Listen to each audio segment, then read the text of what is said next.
Канттын өмүрү жаңы эле айттык да 1724-1804 жылдары дээрлик баардык жашоосун Кёнигсберг шаарында жашап өткөргөн.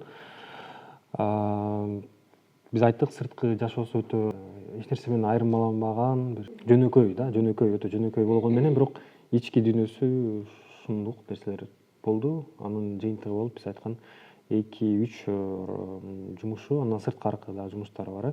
Жана приват доценттик бүткөндөн кийин кадимкидей профессор болуп иштеп, анан жана биз билген, привычный түрдө биз билген да Кант өз убагында турган өтө дисциплинированный адам болгон деген представление бар. Ушул көбүнчө Кант уже профессор болгондон кийинки жашоосу бир нукка түшкөндөн кийинки Канттын образы да. Мисалы эртең менен эрте туруп, бир аз тынчтыкта иштеп, да, философиялык эмгектерин ошол дал ошокто убакта жазган экен, эртең менен да. То есть когда эч нерсе менен мындай ошол күндүн карамагында толуп калбаган учурда да, анан саат 1-лерден баштап да Канттын түшкү тамактары башталып, андан кийин чыгып алып бир аз сейилдеп, андан кийин кечинде кайрадан окуп же бир конокко барып, анан эрте жатып уктаган да, 10дордо жатып уктап, анан эртең эртерээк турганга аракет кылган. То есть ушундай бир дисциплинага, ушундай бир убакта уктоону дагы Кант сөзсүз түрдө акылга салып, тандап алып, ошондой ишке барган деп ойлойм. Биз үчүн деле, мен үчүн деле ушул нерсе аябай жакшы. Мисалы саат 10до уктап, анан эртең менен эрте турган, мындай менин оюмча продуктивный, мындай биологиялык жактан да аябай продуктивный убакыт болуп болуш керек деп. Кант өзү билгендей жаш чагында өтө шайыр жигит болгон, бирок ошо барган сайын ойлору оорлогон сайын анын сырткы жүргөн турганы да оорлоп, бирок адам катары да, философ катары эмес, инсан катары, жөнөкөй адам катары өтө сылык, сыпаа, мындай сыртынан катаал көрүнгөнү менен, бирок сылык, сыпаа, колунан келген жардам берген, типичный интеллектуал, интеллигентный адам болгон, то есть ушунчалык деңгээлдеги адамдын бир копол же бир орусча айтканда грубый болушу мүмкүн эмес да. Бүгүнкү биздин карай турган темабыз бул сынга чейинки Канттын жашаган жашоосу менен анын жазган эмгектери жана ошол жазган эмгектериндеги негизги идеялар жөнүндө болот. Башкача айтканда докритический период, да, докритический период, анан критикалык деп Кант изилдеген анын биографтары шарттуу түрдө экиге бөлүнөт да. То есть Кант изилдеген келгенде сөзсүз түрдө докритикалык Кант, анан критикадан кийинки Кант деп, да, сынга чейинки жана сындан кийинки Кант деп экиге бөлүп карашат. Бул эми бөлүп караганда жөн гана баягы түшүнүктүү болуш үчүн эмес, анын артында сөзсүз түрдө керектүү аргументтер бар. Чындыгында эле ушундай экиге бөлүп койсо туура эле болот. Кээ бир учурда Канттын өзүнүн дагы ушундай бир өзүн өзү сыпаттаган жерлери дагы бар да. То есть мен баягы догматический сон деп коет да. То есть догматтардын карамагында гана жүрүп, анан бир ушундай бир событие болду. Ошол событиядан кийин мен ойлорумду өзгөртүп, реформалап, жаңы багытка кеттим деген сөз. Бирок бул деген сөз мисалы критикага чейинки, докритикалык убакка чейинки убактысында Кант жөн эле мисалы Вольфтун системасын кайталаган философ катары эле өзүн караганда туура эмес да. Анткени азыр биз айтып кетебиз кайсы иштеринде. Ал жерде дагы Канттын баягы орусча айтканда пытливость ума бар да.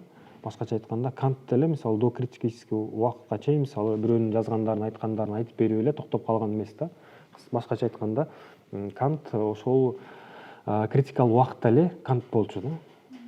Просто предметти, анан баягы ойлоому, дүйнө таанымы бир аз кеңейди, анан башка бир нукка бурулуп кетти да. Башкача айтканда критикалык убакытка келүүнүн негизги шарты бул Канттын өзүнүн ичиндеги болгон философияга болгон ынануусу же болбосо ошол үстүнөн иштөөсү да.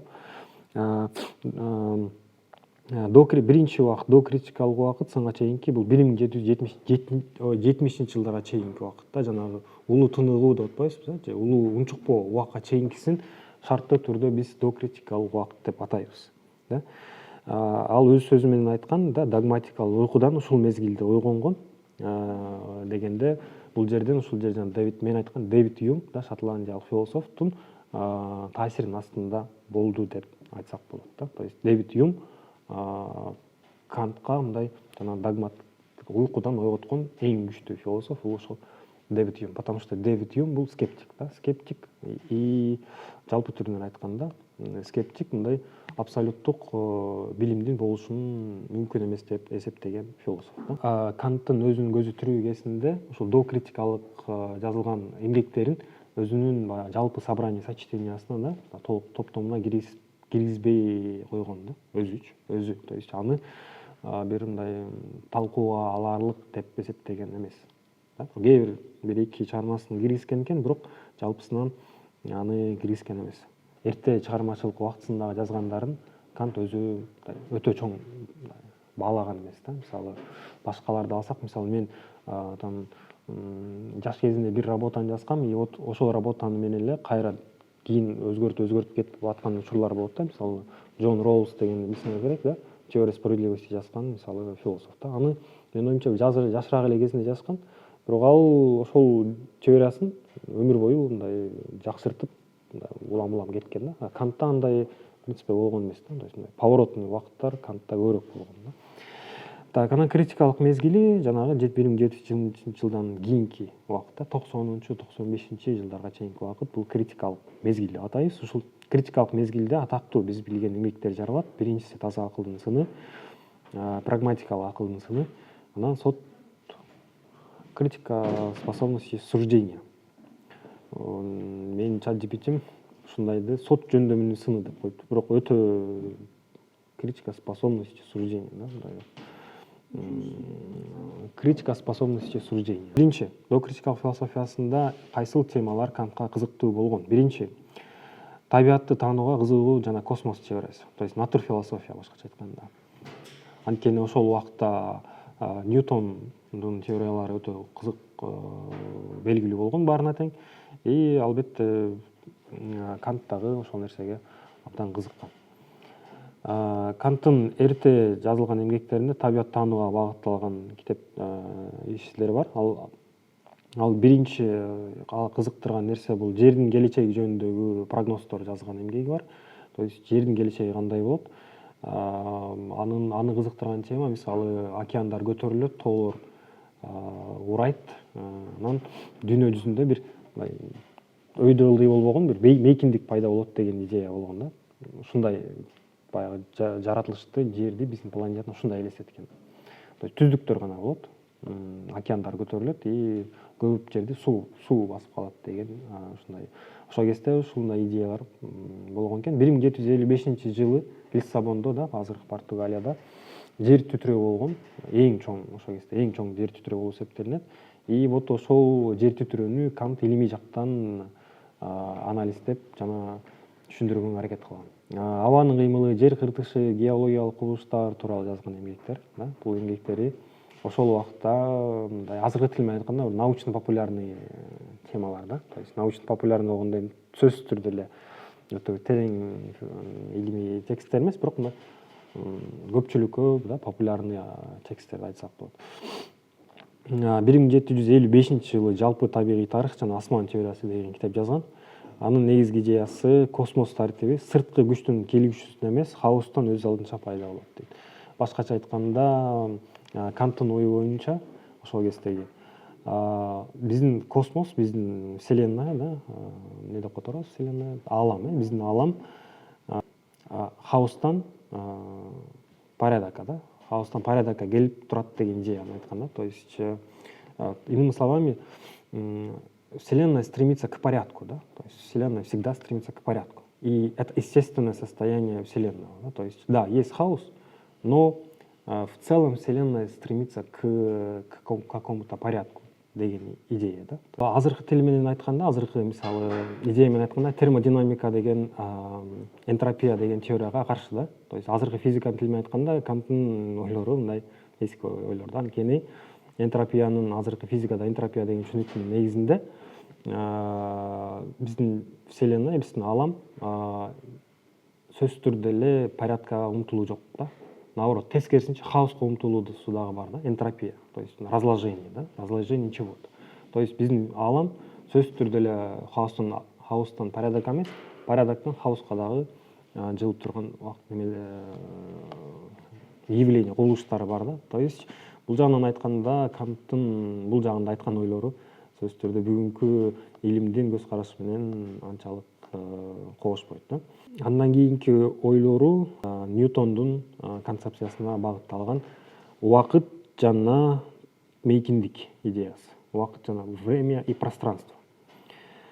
Бул 18-кылымда эки негизги теория болгон. Бирөө Ньютондук теория да, мейкиндик жана убакыт.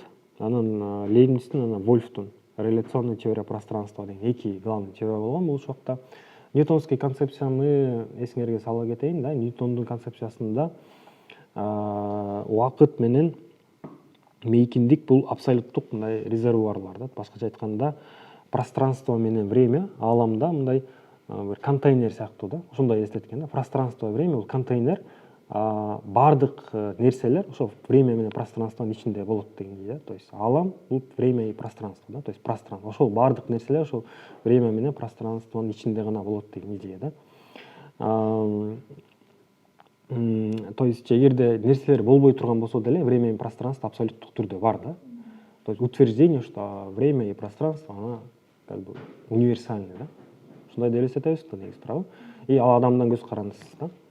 Время менен убакыт адамдын көз карандысыз. Адамдар жок болсо деле, нерселер жок болсо деле, алам в вечном смысле есть пространство и время да. То есть время да бар, пространство да бар деген идея. Бирок Кант буга өтө алымсынбаган. Анткени Кант үчүн ошол убакыт менен мейкиндиктин онтологиялык статусу белгисиз болгон да. Кантип бар деген суроого Кант жакшы жооп ала алган эмес да. Башкача айтканда, убакыт менен мейкиндик кантип бар болот деген суроого Ньютон жооп бербейт да. То есть там просто есть утверждение, что алам бул аламда убакыт менен время бар да. Но как они есть? То есть алардын онтологиялык статусу Кант үчүн түшүнүксүз болгон. Это бул субстанция жөнүндө сөз болуп атабы, же акциденция жөнүндө сөз болуп атабы. Башкача айтканда, аларды бизге белгилүү болгон адаттагы категориалдык схемалар менен түшүндүрүүгө в принципе мүмкүн эмес деген ойдо болот да. И вот ушул убакыт жана мейкиндик деген негизги тема, бул теманы Кант акыры чечет да. Бирок аны кантип чечкенин анан ары айтып берем. Но в принципе он решает этот вопрос да. То есть ал өзүнө критикалык периодко келгенде ушул Ньютондун концепциясын бир аз аттап өткөнгө аракет кылган да. И вот ушул идеясы. Анан экинчиси бул жанагы Вольф менен Лейбниц карманган теория. Ошол убакта бул алардын ою боюнча мейкиндик бул заттардын өз ара катышымынан гана пайда болгон нерсе да. То есть Ньютондо вещтен көз карандысы болсо, мисалы время менен убакытча, убакыт менен мейкиндик нерседен көз карандысы болсо, адамдан көз карандысы болсо, Лейбниц менен Вольфтун теориясы боюнча мейкиндик да, пространство заттардын өз ара катышынан гана пайда болот. То есть когда взаимодействуют вещи, появляется пространство деген идея да. То есть пространство появляется благодаря взаимодействию различных вещей. Вещи деген что нерселер да, то есть көзгө көрүнгөн нерселердин болгон бири-бири менен аракетинин негизинде пространство пайда болот деген теория да. То есть пространство мындай абсолюттук түрдө эмес, аны относительный түрдө бар болот деген нерсени айтат да. Тын ою боюнча мындай да. То есть он в принципе, ну, как бы соглашается ушул идея менен, бирок ал ошол эгерде вещи жок болсо, мисалы нерселер жок болсо, анда пространство да жок болуп калып атпайбы? Да? Анда кандай болуп калат деген суроону койгон да. То есть пространство оно в прямом образе связано с вещами, а если мы уберем вещи, то пространство тоже. Но это нельзя мыслить, потому что есть пространство, да? То есть пространство для шатовства. А мы не можем мыслить того, что уже есть. Да? Понятно? Обратный процесс. Да? То есть бар нерсени биз жок деп ойлонгонубуз бир аз туура эмесирээк деген же. Анан азыркы учурга чейин мисалы менин оюмча мындай кызыгыраак жараткан идея бул Кант многомерный пространство деген нерсени ойлонот да. Многомерный пространство деген мындай бир канча мындай уровеньден турган да, уровень не дейт эле, катмардан турган пространствонун мейкиндигин бар деп эсептеген да. То есть бир жерде бир пространство бир аз башкачараак, бир жерде пространство и время бир аз башкачараак депчи. То есть азыркы тил менен айтканда теория относительностька жакыныраак да. То есть Эйнштейн да. То есть пространство ана бир жерде бир бөлөк, экинчи жерде бир бөлөк. да, пространство искривляется деп коет го, то есть пространство ийилет да, башка жерде убакыт менен мейкиндик башкачараак кабыл алынат да, чейин бизге кабыл алган сыяктуу сырткары. Ну Кантта ошондой идеялар бар бир аз. Жашоо феномени. Кант боюнча табигый мыйзамдар же табигый тууралуу жашоону түшүндүрүү бул жашоону толук түшүндүрө албайт деп эсептеген да. Анткени жашоо бул табиатты түшүндүрүү чегинен өткөн терезе дейт да. То есть биз жашоону только натуралистический көз караш менен эле түшүнсөк, анда жашоону биз толук түрдө түшүнө албайбыз деген идея да. Бул дагы идеясы бар. Анан проблема инкогурентных подобий деген нерсеси бар азыр да. Мисалы элестеткиле, оң жана сол колгабың бар. Оң менен сол колгабыңар бири менен совпадайбы же да? Окшош да, Эгерде анын оң тириси жок болсо, мамамда десе көп ал бааты болсо. Экөө окшош, бирок пространствода бири менен мейкиндикте бири менен топ келбейт. Кийгенде оң кол менен сол кол экөө бирине топ келбей калабы? Это означает, что мисалы эки бир окшош нерсе болсо, эки окшош нерсе бул пространствода, мейкиндикте окшош дегенге жатпайт да. То есть мейкиндикте бир ошол экөөнү экиге бөлүп турган бир нерсе бар да. Соответственно, бул ошол баардык нерсени подобие менен түшүндүргөнгө болбойт деген сөз да. То есть баардык жерде баары бир карама каршылык бар болот да. Ошон үчүн мейкиндикте подобиядан башка дагы бир нерсе бар дейт да Кант. Бирок ошол эмне бар экени белгисиз. И ошол мейкиндикте бири-бирине каршы келген нерселер жана мен айткан Вольфтун концепциясына туура келбей калат да, потому что Кант Вольфтуку менен Лейбництикинде эме болот атпайбы? Пространство появляется когда взаимодействуют что? Вещи, да? Вот в ушул моментте эле пайда болуп атат. А бирок Кант айтып атат да, эгерде взаимодействие болгон эле учурда пространство пайда боло турган болсо, анда жана мен айткандай пространствонун өзүндө дагы бири-бири менен топ келтирбей турган нерселер бар да. Жанагы эки перчатки бири менен окшош болуп атат, бирок пространстводо экөө окшош болбой калат, потому что кийгенде экөө эки окшош болуп калат да. Понимаете? То есть пространствонун өзүнө тиешелүү бир нерсеси бар да. Ал нерсе ошол жанагы биз айткан теорияга туура келбей калат деген идеяны айтып атат. То есть бул өзүнүн кийинки теориясында мындай почва даярдап атат да. Түшүнүктүү болуп атабы же бир туманный болуп кеттиби? Бир аз туманный болуп кетти окшойт да. Башкача айтканда, жалпылап жөнөкөй тил менен айтканда, Кант мына пространство и времяны, да, мейкиндик менен убакытты естественный табигый илимдердин гана көз карашы менен түшүндүргөнгө алымсынбай жатат да. То есть Ньютондукуна, анан Вольф менен Лейбництикине. Анткени пространствонун өзүндө, мейкиндиктин өзүндө бир нерсе бар деп атат да. Бир нерсе бар деп. Бирок ошол эмне экенин Кант пока что таппай атат да. Ошо бир нерсе бар, ошо мейкиндик менен и экинчи жагы бул ошол мейкиндик менен убакыттын онтологиялык статусун таппай атат да. То есть мынтип атат да, то есть мейкиндик менен пространство бар деп эле койгон Кант үчүн мындай, мисалы, мен жакшы адаммын дегенге эле барабар да. Потому что сен жакшы адам экениң эч нерсени бербейт, это мына знание эмес да, это просто утверждение да, постулат да. А постулатты философияда доказать этиш керек турабы. Илимде деле ошондой да. Ошон үчүн илимде негизи көп нерсе мындай да. Бир нерсе бар, бирок ал кантип бар деген вопросту скобкага чыгарып коесуң да. Потому что ал метафизический вопрос болуп кетет да. Эгер анын аркасынан жүрө берсең, эч качан наука жаза албайт да. Ошон үчүн метафизика и философия бар нерсенин бар болгонун эмес, ошо кантип бар болот деген нерсеге кызыгат да. То есть бар болгон нерсе бизге кызыксыз деле да. Туурабы? Ну бар, ну и что дегендей да. Аны менен илим мындай занимать эте берсе болот деген ойду айтып атат да. То есть биз үчүн, философтор үчүн ошо бар нерсенин кантип бар болгондугу маанилүү да. И вот эгер биз логический образда, логическалык жол менен ошону таап алсак, анда калган нерселер боло берет деген идея да. То есть аны наукага беребиз да. Наука, вот занимайтесь тем, что есть вещи.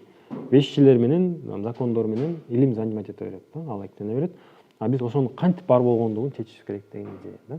Өткөндө айткандай, философия бул мындай сахнанын артында турган закулисье да. Сахнада театральный действиялар боло берет, бирок философия ошо кантип бар болот деген тиякта артындагы репетиторский комнатадагы мындай кипиштерди да, согуштарды, сен чыгасың, сен болосуң, мен болосуң деген мындай нерселерди философия кызыктырат. Вот примерно то же самое говорит и Кант, да. И вот 1769 жылы рождение трансцендентального идеализма дейт. Великий свет, да, улуу жарык, жаңы чечим. И вот жана мен айткан проблеманы Кант ушул жерде чечет да. Кантип чечет деп ойлойсуңар, да? 1769 жылы, да, рождение трансцендентального идеализма, ушуну жазып койгула. Трансценденталдык идеализмдин пайда болушу 1769 жыл. И вот 1770 жылы жанагы биринчи китеп чыккан убак. Кайсы 1769 жылы, да, трансценденталдык идеализм. Башкача айтканда трансценденталдык идеализмдин пайда болушу да. Потому что идеализм ага чейин эле бар болчу да, туурабы? Платон это идеализм, да. Бирок бул жерде трансцендентальный идеализм жөнүндө сөз болуп атат да. Радикальный шаг признать пространство и время абсолютными. Абсолюттук түрдө время менен пространство бар, да. Аны биз отрицать эте албайбыз да. Адам өзү время менен пространство жашагандыктан мы не можем отрицать время и пространство. Это абсолютный түрдө бар, да. Время менен пространство абсолютный түрдө бар.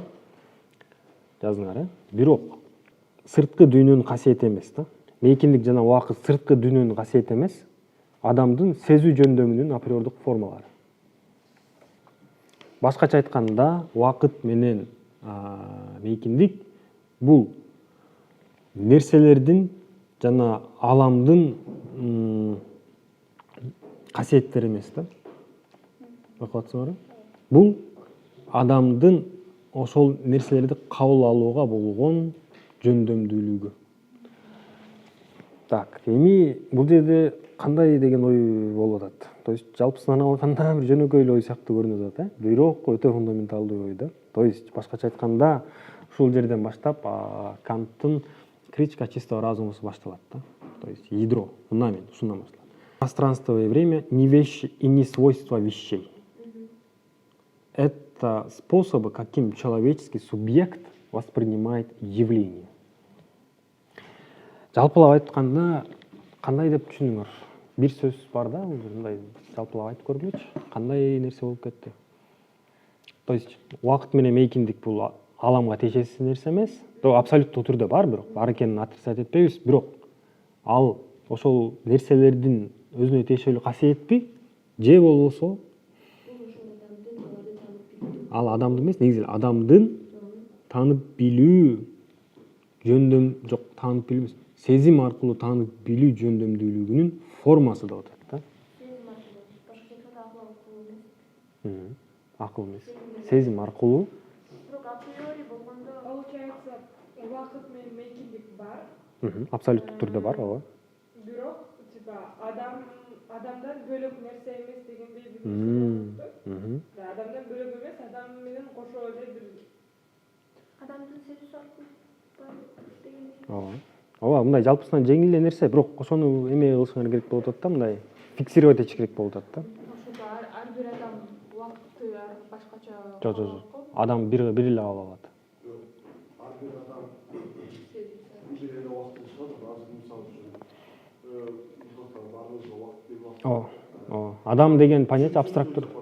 Ооба, бирок башкача кабыл алабыз го, мисалы 1 саат мага өлө узак болуп кетсе, сизге кыска эле болуп калат. Лекция өзү узак болуп кетти дегендейби? Бир чети түшүнүксүз, экинчи жагы узагыраак деп койгон. Жок, Кант аны отрицать этет. Кант үчүн бардык нерсе адамга бир эле да. Бир эле. То есть ощущаться может быть по-разному, но реальность она так одинаково, да. Ощущение деген бул уже субъективдүү нерсе да. Ощущение не болуп калат? Сезүү эмес, ощущение кандай которсок болот? Ощущение. Ощущение менен, чувственный менен ощущение Воспринимать это кабыл алуу, ощущениячы. Да, бизде ошо ощущение деген Чувствовать тоже. чувство менен ощущение экөөнүн айырмасы бар да, орус тилинде. Кыргызчада Кыргызчада жок болгондой болот да. ким кандай түшүнөт? Анда билбей калабыз, билбейбиз го дейм ошо. То есть ощущение это субъективное деп түшүнсөк болот экен, мындай жалпылап, бирок чувственность жана универсальный. Бул жерде башка нерсе сөз болуп атат да. Биз адамды кошуп кетип атпайбызбы? Бирок эмнеге мындай жөнөкөй түрдө кошуп кетип атабыз? Ошону ойлонуп көрөлүчү. То есть адам каяктан пайда болуп калды? Жана биз ага чейин адам жөнүндө вообще сөз кылган жокпуз да.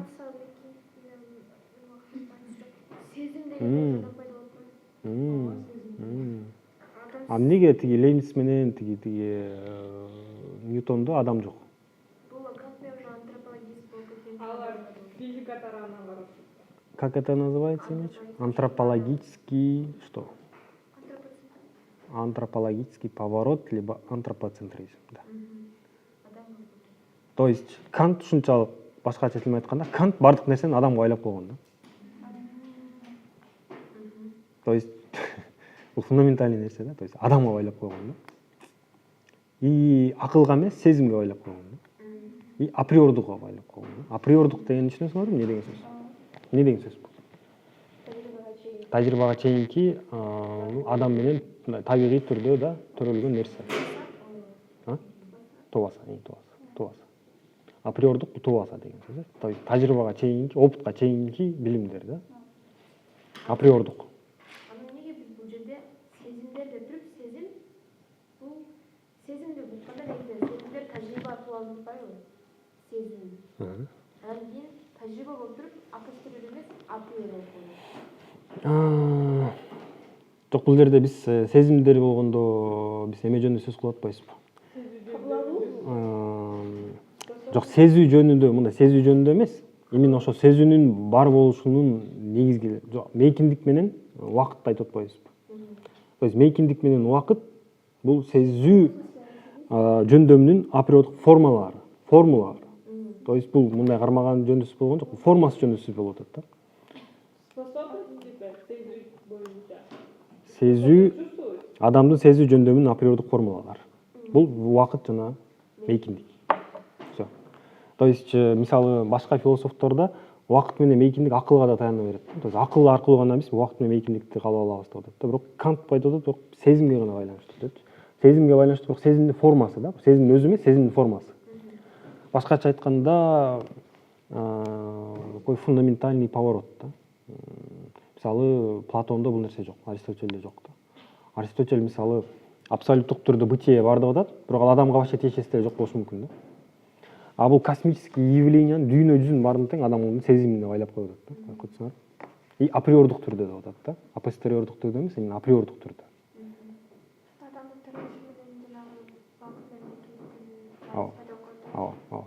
Убакыт менен мейкиндик только адамда гана бар да.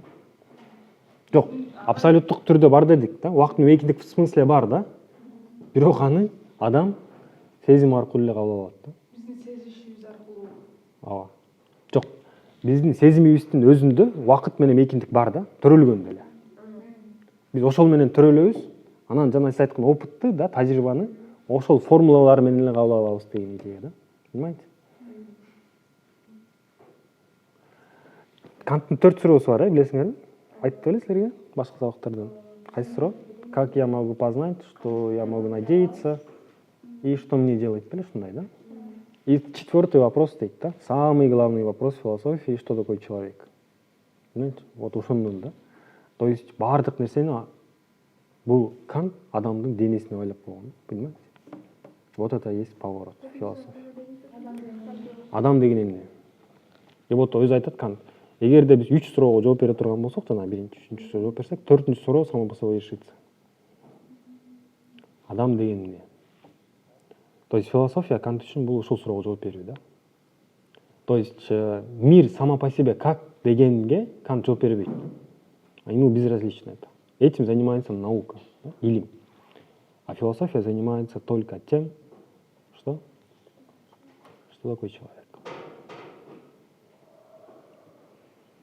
То есть асманда жүрүп эле жерге түшүп калгандай болот да. Дагы бир докритикалык философияга тиешелүү бир тема бул Кудайдын бар экендигин далилдөө аракеттери.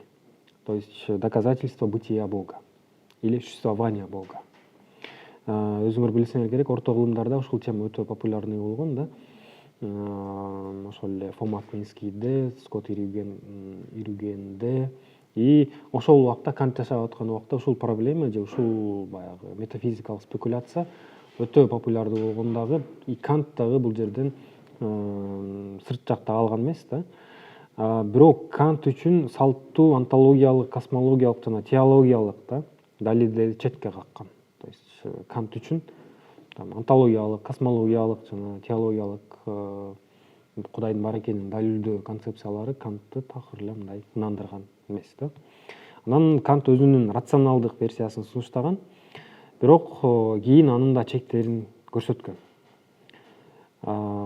Бул ошо Канттын догматизмден алыстаганын далилдеген дагы бир көрүнүш. Анан дагы бир нерсе бул методологиялык жана метафизикалык иллюзиялар. Кант философия эмне үчүн прогресске жетпей жатат деген суроого жооп издеген. Анткени философиядан башка бардык илимдин тармактары алдыга жылып атат да. Ньютон чыкты, башкалар чыкты, математикадан жаңы нерселер болуп атат. Бирок философиянын өзүндө бир прогресс болбой аткандай да. Анткени себеби мурдагы эле традициялык суроолор да, доказательство бытия Бога,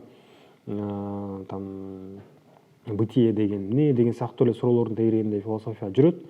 Бизге бир жаңы прорыв керек болуп атат деп атат Кант. И вот кандай көз караш менен биз жасасак болот деген идея. Анан бул жерден Кант Спинозага каршы чыгып атат. Потому что Спиноза боюнча философия бул, то есть Спиноза Канттын ою боюнча математиканы философияга алып келген да. Башкача айтканда математика это конструктивный, аналитическая наука, бирок конструктивный дагы наука да.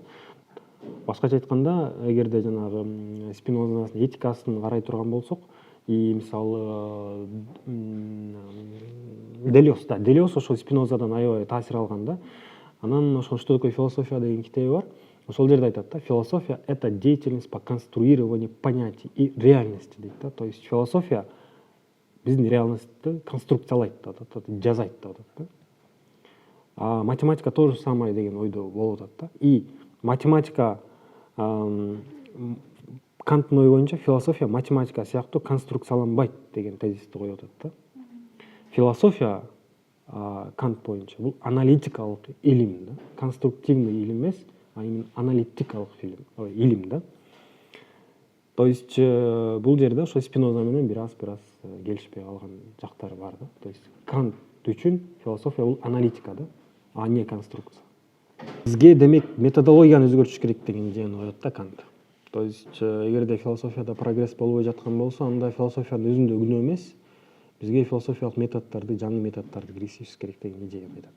Анан ал айтат, классикалык логика да, аристотельская логика бинарная да. Бинарная дегенде би деген эки деген түшүндүрөт. А же не а да, туурабы? Логиканы эстегиле, аристотельская логикада запрет на противоречие да. То есть а менен не а экөө бир эле убакта болбойт да. Либо ак болуш керек же кара болуш керек да. А же б болуш керек да. Математикада да деп атат Кант болот деп атат да. То есть а жана б бар. Мисалы а плюс, а минус и 0. 0 бул нейтральный третий элемент деп атат да. То есть бул аны утверждать эткен дагы жок, аны отрицать эткен дагы жок. Бул нейтральный да, просто 0 да, туурабы? А плюс а минус а бул экөө бир нерсени либо отрицать этип атат, либо утверждать этип атат. А 0 бул нейтральный элемент катары караш керек деп атат да. То есть нейтральный элемент болгондо ал эч нерсени айтпайт да. Мисалы бизде добродетель деген түшүнүк бар. Добродетель кантип которуп жүрөбүз кыргызча? Изгилик. Изгилик, ана порок да. Порок бул мындай эмне деп которсок болот. Порок. Мындай жаманчылык же жаман да, мындай жетишпестикпи, кемчилик да, кемчилик. Анан бир невинность деген сөздү кошуп койсок мисалы да, ал мындай нейтральный сөз болуп калат да. То есть ошо добродетель менен пороктун ортосундагы сөз бул нейтральный сөз, бул невинный деген сөз. Мисалы удовольствие деген сөз бар да. Удовольствие мисалы рахат алуу да, и страдание. Азап чегүү, анан безразличие. кайдыгер да. То есть кайдыгерлик состояние бул удовольствие да эмес и страдание да эмес. Кайдыгерлик состояние нейтральный состояние да. Ошон үчүн Канттын ою боюнча ушул троичная система биздин дүйнөбүздү, биздин реальностьти куда больше жакшы түшүндүрүп бере алат деген ойдо атат да. Чем да нет деп эле бөлүп койгонго караганда деп атат. Границы человеческого познания проходят по границам опыта. То есть биздин тажрыйбабыз менен биздин билимибиз бир эле чектенип турат деген жерин айтып атат да. Бул өтө эмпирикалык көз караш экен, байкап атсаңар, өтө эмпиристик көз караш. Анткени опыттын ар жагынан чыгып кеткен нерсе биздин мындай чыныгы билимибиз болуп эсептелинбейт деген идея да. То есть туурабы? Тажрыйбадан чыгып кеткен бардык нерсеси ал уже билим деп айтылган болбойт. Потому что ал достоверный билим эмес да деген ойдо. Өтө эмпиристик тезисти айтып атат. Все, что выходит за пределы там опыта, не может быть предметом достоверного знания. Бул баягы до критикалык периодтагы айткан сөзү, бирок критический периодта ушул нерсесин бир аз өзгөртөт да. Бир аз өзгөртөт, модификация кылат. Границы нашего знания, то есть биздин билимибиздин чеги барабар биздин ошол да. Биздин билимибиздин чеги, биздин тажрыйбабыздын чеги. Бул критикага чейинки убакытта айтылган сөз. Ал эми биздин билимибиздин чеги, биздин мүмкүн боло турган тажрыйбанын чеги да. То есть бул жерде мүмкүн боло турган деген сөз кошулат да. То есть граница знания равно граница возможного опыта. То есть возможного опыта да, мүмкүн болгон тажрыйба дегенибиз, значит, бул возможный деген сөздү кошуп атат да. Возможный деген сөз эмне деген сөз? Бул жана априордук синтетикалык сүйлөмдөрдүн бар болушу. Априордук синтетикалык сүйлөмдөрдүн бар болушу. Ушуну жазып койгула, просто эмкиде аябай жакшы. Априордук синтетикалык сүйлөмдөр. Дагы бир нерсе, башка нерсе.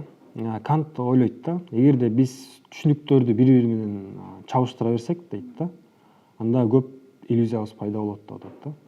Биз демек ошол понятияларды да, бүгүн сөз кылбадыкпы, тил философиясында сөз түшүнүктөрдү биз порядкага келтиришибиз керек деп атат да. Кантип деген суроо жаралат да. Бул да адамга байланыштуу нерсе. Ошону эске алгыла. То есть порядкага бир не деп коет, иретке келтирүү да. Бул адамдан көз каранды болуп атат да. И адамдын таануусунан көз каранды болуп атат эң башкысы. Жана баштадык, космический вопросторду Кант адамга өчүрүп салды го. Да? Там время, убакыт деген баарын тең. Бул жерде дагы адамга өчүрөт да. То есть источник понятий, источник иллюзий человеческих — это смешение понятий деп атат да. То есть понятияларды биз ар кандай түшүнүктөр менен колдоно бергендиктен бизде ушундай түшүнбөстүктөр бар деп атат. Ошон үчүн дейт. Биз аны мындай бири-бири менен алмаштырып албаш үчүн эки нерсе кылалы деп атат да. Эки операция кылалы деп атат да. Чувственный понятиялар менен рассудочный понятияларды бөлүп салалы деп атат да. То есть адамдын ичиндеги сезүү органдарынын ичинде карап туруп понятияларды бөлүп алалы деп атат да. Мисалы кандай сөздөр бар эле бул жерде? Мисалдыгы так. Рассудочный деп орусча которулуп атат да. Так, рассудочныйды биз кантип которуп аттык эле? Каяна кетти?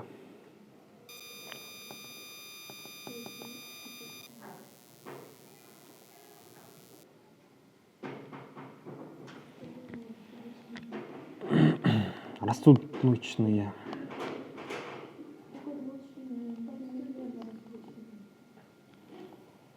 Мисалы деп атат. Высказывание, да? Сөз. Все, что существует где-то и когда-то, да? То есть бар болгон нерсе бир жерде, бир убакытта, да? Бар болот, да? Бул жерде анан азыр деген нерсе бул чувственно-пространственный временные понятия деп атат, да? Здесь и теперь это чувственные пространство-временные понятия деп атат, да? А существование — это рассудочные понятия деп атат. То есть существование деген нерсе бул убакыт менен мейкиндикке көз карандысыз деген нерсени айтып атат да. Байкасаңар да. муну кантип кырсак отурсак болот? Все существует где-то и когда-то. Бардык бар болгон нерсе бир жерде, анан бир убакытта бар бир жерде кандайдыр бир убакта десек убакытта бар деп атат да. Ошондо бизде жер менен убакыт белгилүү да. Бул биздин дейт сезимдер аркылуу анан убакыт менен неге мейкиндикке байланган сөздөр, түшүнүктөр деп атат. А бирок существование да, бар болуу деген түшүнүк бул эмеге да тиешеси жок, немеге убакытка дагы тиешеси жок и мейкиндикке да тиешеси жок. Бул именно ошол рассудочный понятие деп атат. Рассудочный деген кандай? Ошол мен интуитивно ойлоо жакшы түшүнүп турам, бирок ошону тилге чыгарыш кыйын болуп атат. Рассудочный. ал критический болуп калат. То есть мындай да. Түшүнүп атсыңар, мындай интуитивно түшүнүп атсыңар. То есть жанакы айтып аткандай мен да түшүндүрүп берейин дегенде мен да өзүм түшүнөм баарын бирок сөзгө чыкпай калат, Еще орусчада кыргызчага отургондо орусча жакшы тилде байкап албайбы? Кыргызчада бир-эки ошол сөздөрдүн так мааниси жок да. Ошого көп китептерге отургондо мындай бир сөз жазасың, бирок ал дал келбейт мааниси боюнча. Ошондуктан жаңы сөздү ойлоп таптым келип, ойлоп табууга мажбур болуп каласың. ойлоп табыш керек да, по идее, да.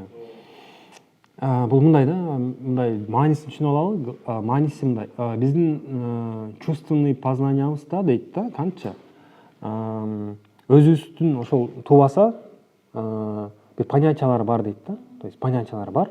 Алар тубаса болот дейт да. Бирок алар не обязательно чувственный эме дейт да. Время менен пространство байланган эмес дейт да. То есть алар бар деп атат да.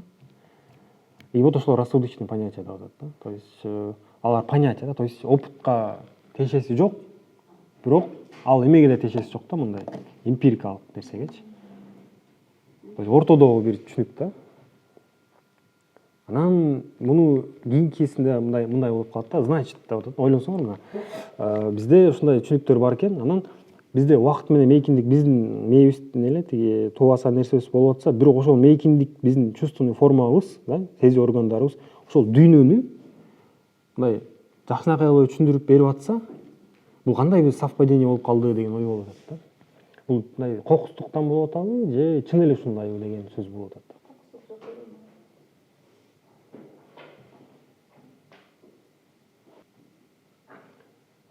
Башкача айтканда, да, если мы просто отождествляем их области, вот именно рассудочный менен чувственный познаниянын ортосунда, мы искусственно ограничиваем бытие пространством и временем, да, хотя мыслить вне пространства и существования возможно, да. То есть, башкача айтканда, рассудок имеет такое свойство мыслить вне пространственное явление, да. То есть пространствага белгилүү болбогон нерселерди дагы биздин рассудок да ойлоно алат да. То есть мына вот это есть трансцендентальныйга жакындап бараткан жагы да. То есть бир жагынан өтө бир убакыт менен мейкиндик жөнүндө сөз болуп баратат. Аларды чувствого калтырды дагы, бирок ошол эле учурда рассудочный деген нерсени киргизди. Значит, мындай деп мындай контент ойлонсо керек деп ойлойм да. То есть мен бул нерсени кылып атам, бирок бул нерсе ошол реальностьта болуп аткан нерсени жакшынакай эле түшүндүрүп берип атат депчи.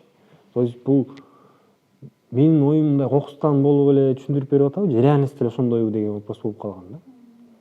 Анан ал жерде эме деген эки менин оюмча бир неме бар, түшүндүрмө да. То есть Кудай мындай кылып жаратып койгон болот дейт. Адамга дүйнөнү таануу жөндөмдүүлүгүн уже киргизип койгон. Дүйнө ошондой.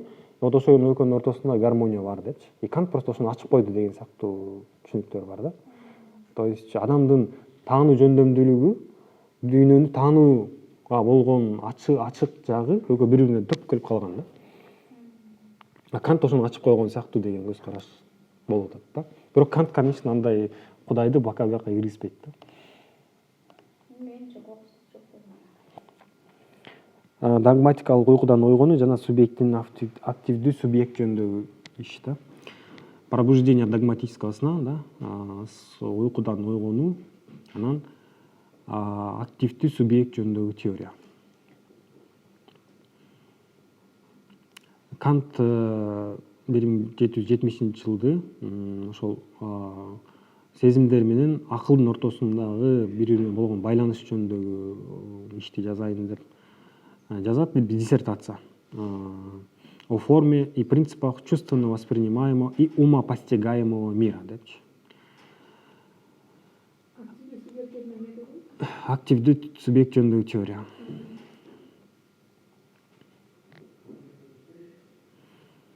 Так, ал жерде мындай деп жазылып атат. Так, бизде эки ствол, эки куралыбыз бар да, таанууга болгон. Бирөөсү сезим, бирөөсү акыл. Акыл обладает априорными понятиями. Акылдын өзүндө да априордук понятиялар, түшүнүктөр бар. Булар кайсы? Түшүнүү, причина, себеп, субстанция, анан бар болуу, существование. Булар опыттан, тажрыйбадан көз карандысыз бар да. Акылдын өзүндө эле гана булар бар. И бирок ушул категорияларды, түшүнүктөрдү биз реальностька колдонсок, реальностьты иштете берет деген идея болот да. То есть ушул понятиялар, Ленин тилинен айтканда, отражает действительность да. Түшүнөсүңөр да? Булар априордуу, бул туу басат болуп калды. Бирок ушул нерсе кандайдыр бир жолдор менен реальностьта болуп аткан нерселерди мындай туп-туура эле түшүндүрүп берип атат да. То есть таанытып атат да бизгечи. Себеп, субстанция, ана бар болуу. Жана башка нерселер бар да. Анан биз ошол нерсени опытка колдонуп атабыз. Кандай себеп менен колдонуп атабыз да? Кантип ошол опыттын структурасы да, биздин реальностьтун структурасы биздин априордук понятияларыбыз менен шайкеш болуп калып атат деген идея да. Биз кантип ушундай шайкеш болуп калып атабыз? Биз кантип эле ушинтип таанып калып атабыз деген идея да. Это случайностьпу, жана мен айткандай, кокустукпу, же бул бир гармониябы дегендей да. Соответственно, адам дүйнөнү өзүнүкү кылып алат деп атат да. То есть сделать мир собственным. То есть собственно өзүбүздүкү кылып алыш керекпиз да. Өзүбүзгө түшүнүктүүрөөк кылып алабыз деп атат да. И вот ушул нерсе эң важный. Ошон үчүн жана вещей самих по себе эмне деп котордук биз? То есть мир то есть мир өзү менен өзү да. Адам дүйнөсү өзү менен өзү да. Мир бизге жана биздин априордук категориялар менен ачылат. Феномен деп атпайбызбы? Феномен. Что такое феномен деген? Бул ачылуу да. Анан ноумен деген бар. Ноумен деген жабуу да. Феномен, ноумен. Адамга дүйнө ачылат да, феномен аркылуу.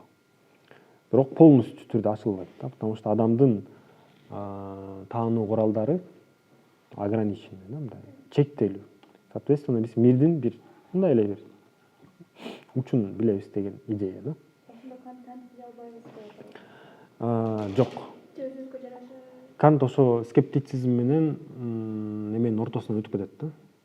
Абсолютно отрицать эткен да болбойт, и абсолютно тааный алабыз деген да болбойт да. То есть дүйнөнү биз 100% тааный алабыз деген позицияда бар, да? И 0% тааный албайбыз, 100% тааный албайбыз деген дагы скептический көз караш бар да. И Канттын убагында ушул идеялар өтө популярный болгон да. То есть рационалисттер менен эмпиристтер бири менен согушкан да. А Кант болсо экөөнү бириктирип салган да. То есть экөөнүн ортосунан өтүп кеткен да. Сен да жакшы, мен да жакшы, вот давайте вот ортоңордон өтүп кетейин деген идея болгон да. И адам аркылуу өтүп кеткен ушул жерде. Вот и бул ушул идеялар албетте критика чистого разума жазылганга чейин деле Кантта пайда болгон да. И вот критика чистого разумга келгенде Кант ушунун баардыгын тең системага келтирип, албетте башкалар дагы идеялары бар. Анан ушулардын баардыгын жазып чыккан.